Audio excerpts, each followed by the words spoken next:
Есть врачи для людей, а есть врачи для зверей. Нужная, важная и очень ответственная профессия.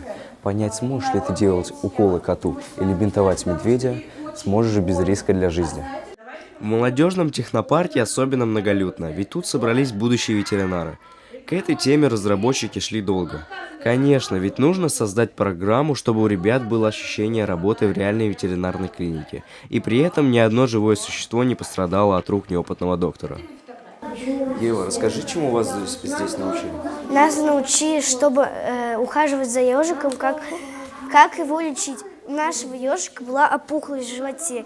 И мы сначала 2 человека, один человек резал, и потом мы поменялись, и другой человек разрезал эту опухлость, и потом мы этот гной начали убирать ваткой, и потом начали промывать живот. Ева, что будет с вашим ежом? Он выздоровеет? Обязательно выздороветь, потому что мы ему еще потом зашьем живот, и с ним будет все хорошо.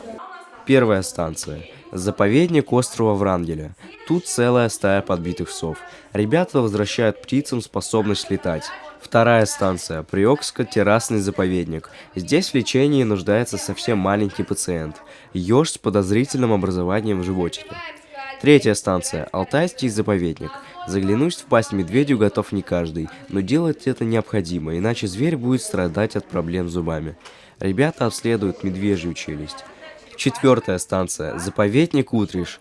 На хирургических столах черепахи, которым необходима операция на внутренних органах. Начинающие медики узнают, как аккуратно вскрыть самый твердый панцирь. А здесь ясли для малышей-пандочек. Выглядят они совсем как настоящие. Чему вас здесь научили? Нас научили оперировать совушек по имени Олег.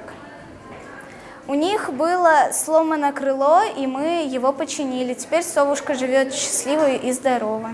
Давай научим наших телезрителей лечить сову. Сначала нужно найти перелом, потом нужно разрезать кожу совы и там такими детальками, можно сказать, соединить 2 косточки. И потом все это замотать марлей, чтобы у совушки потом зажило крыло. Знаю, что врачи обычно пишут заключение, и вот каков итог. В рамках за 2 дня программы ветеринария восстановили 240 сломанных крыльев, прооперировали 270 абсцессов у пациентов ежей, извлекли 270 камней из желудка черепахи, выкормили и выходили 50 панд, удалили 270 медвежьих зубов, 30 из них вырвали случайно. Извините, косолапые, с кем не бывает, ребята ведь только учатся, но, как мне кажется, весьма успешно. Ни один пушистик не скажет, что у него болит. Врач сам должен докопаться до истины. А это настоящий медицинский квест. Марсель Файзуллин, Рамазан Мусин, специально для Горы новостей.